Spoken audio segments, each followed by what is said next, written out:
coup, en gros, on va parler. Donc là, je crois que c'est la session numérique. C'est ça, hein? Oui, ça doit être ça. Ouais, c'est ça. Donc nous, on repasse en mode hardware. Donc il y a un peu de numérique dedans, mais c'est pas notre cœur de métier. Donc ça va changer un peu de. Voilà, nickel. Donc nous, on fournit aux industriels des solutions clés en main pour décarboner l'industrie. Et notre cœur de métier, c'est avant tout la valorisation de chaleur fatale.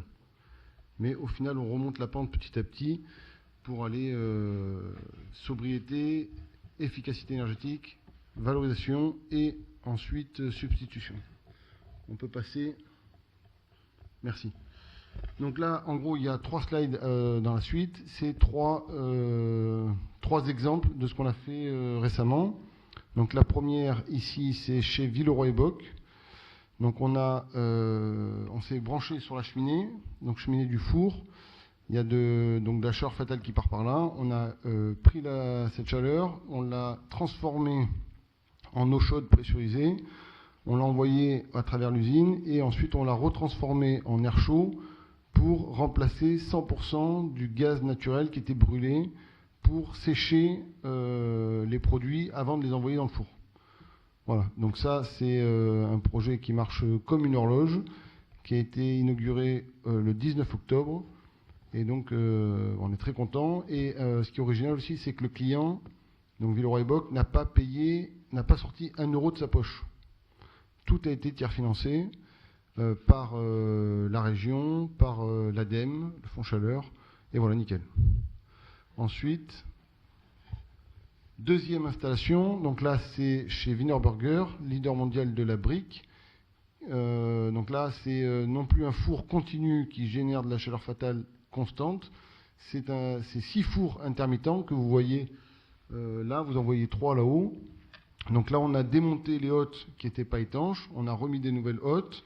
On capte la chaleur fatale à 600 et quelques degrés, on les envoie dans nos éco-stocks, c'est des systèmes de stockage que vous voyez sur la photo de droite, on capte la chaleur et ensuite on alimente des procédés de séchage intermittent, toujours pareil, 100% décarbonés. Donc là, rebelote, l'industriel n'a pas sorti 1 euro de CAPEX de sa poche.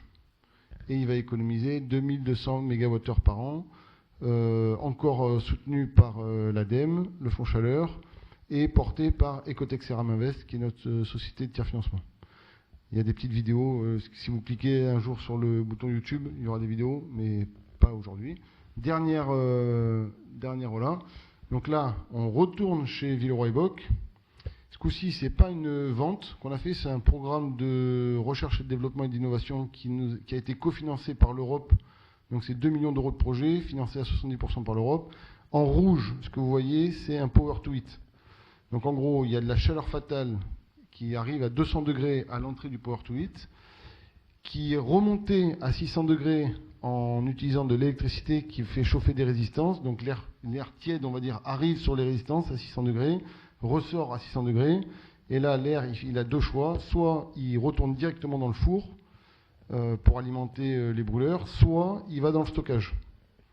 Et comme ça, quand l'électricité est trop chère, on arrête de consommer l'électricité et on peut déstocker notre stockage et continuer d'alimenter le four avec de l'air chaud décarboné à 600 degrés.